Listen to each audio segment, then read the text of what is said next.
Garhwa police अचानक किस दबाव में आकर इतनी सक्रिय होगी, इसे लेकर लोग हैरान हैं। इससे भी बड़ी हैरानी का कारण यह है कि दरअसल 2 दिन पूर्व जब साहम शाह आलम की गिरफ्तारी हुई तो उसके विरोध में आक्रोशित ग्रामीणों ने गढ़वा रेहला सड़क को जाम कर दिया। सड़क जाम के दौरान समाचार संकलन करने गए 2 पत्रकारों पर भी पुलिस प्राथमिकी दर्ज कर दी है। यहाँ उल्लेखनीय है कि सड़क जाम करने वाले 24 लोगों पर नामजद तथा 100 लोगों पर बगैर नाम का अज्ञात लोगों पर प्राथमिकी दर्ज की गई है। इसमें 2 पत्रकारों को भी पुलिस द्वारा शामिल किया जाना इस चर्चा को और गर्म कर दिया है।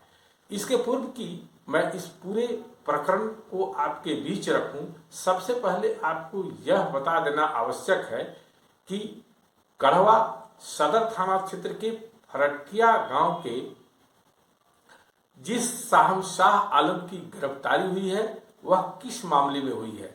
दरअसल 14 जुलाई 2023 को लगभग 6 माह पूर्व प्रखंड समन्वयक सिराज अहमद अंसारी की गोली मारकर नगर उटारी भवनाथपुर सड़क में उस समय हत्या कर दी गई थी जब वे ड्यूटी से अपने घर झलुआ लौट रहे थे। उनकी हत्या के मामले में गढ़वा पुलिस 6 महीने तक विशेषकर शाह आलम की गिरफ्तारी को लेकर पूर्णतः सोई रही और अचानक पुलिस जो जग गई और शाह आलम को गिरफ्तार कर ली, तो ऐसे में लोग यह मानकर चल रहे हैं कि आखिर कहीं न कहीं राजनीतिक दबाव इस गिरफ्तारी के पीछे जरूर काम कर रही है। इसके पीछे तर्क देने वाले लोगों के बीच जो चर्चा चल रही है उसमें लोगों का यहाँ तक कहना है कि दरअसल यह मामला पूरी तरह से 2 राजनीतिक प्रतिद्वंदियों के बीच वर्चस्व से जुड़ा हुआ है। आखिर ऐसा मामला यहाँ तक क्यों पहुंचा, इसे जानने के पहले आपको यह जानना होगा कि खबर के पीछे की क्या खबर है। तात्पर्य यह कि आखिर शाह शाह आलम की गिरफ्तारी के पीछे की खबर की पीछे कौन सी खबर है। जो आम चर्चा है, चौक चौराहों पर लोगों के बीच जो चर्चा है उसके अनुसार दरअसल यह मामला एक बेशकीमती जमीन के भूमि विवाद से जुड़ा हुआ है जिसमें 2 ब्रोकर आमने सामने आ रहे हैं, या यूं कहें कि ब्रोकरों का 2 गुट आमने सामने आ गया है। यह जमीन गढ़वा रंका सड़क में टंडवा तथा नारायणपुर के बीच सिमरिया टोले का है, जहां पर पूर्व प्रमुख राजेंद्र चौबे तथा उनके 3 अन्य परिवार के लोगों का यह जमीन बताया जा रहा है।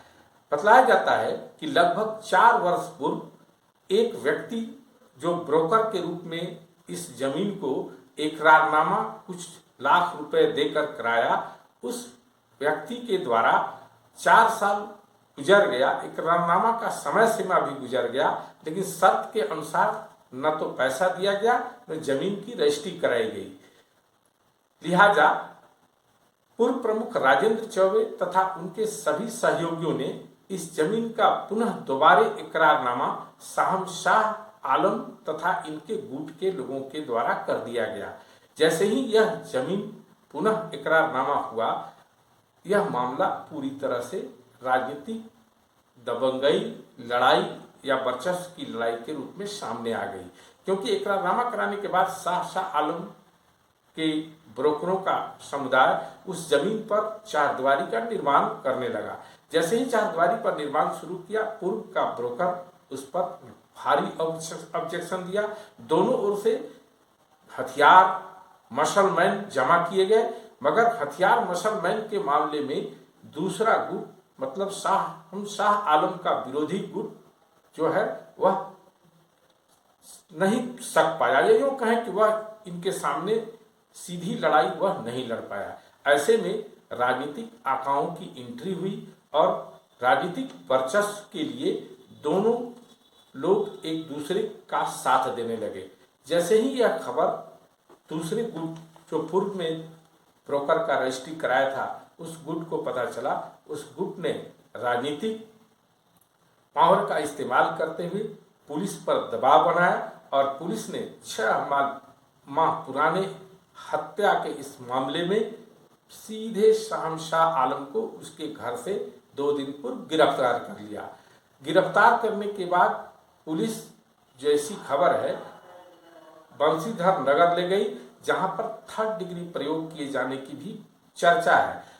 श्री बंशीधर नगर उटारी से जुड़े कुछ हमारे पत्रकार मित्रों ने बताया कि रात्रि में श्री बंशीधर नगर थाने में शाहमशाह आलम तथा उसके साथ गिरफ्तार हुए मुख्तार अंसारी के साथ पुलिस के द्वारा 3rd डिग्री प्रयोग भी किया गया है। ऐसे भी इस पूरे प्रकरण में पुलिस कितना सक्रिय है, इसका आकलन 2 रूपों में किया जा सकता है। पहला कि इस गिरफ्तारी को 6 महीने बाद हुई गिरफ्तारी का पत्रकार वार्ता खुद पुलिस अधीक्षक दीपक कुमार पांडे के द्वारा किया गया। यही नहीं, शाहमशाह आलम 6 माह पुराने एक हत्या के मामले में पुलिस गिरफ्तार कर ली। कहीं से भी शाहमशाह आलम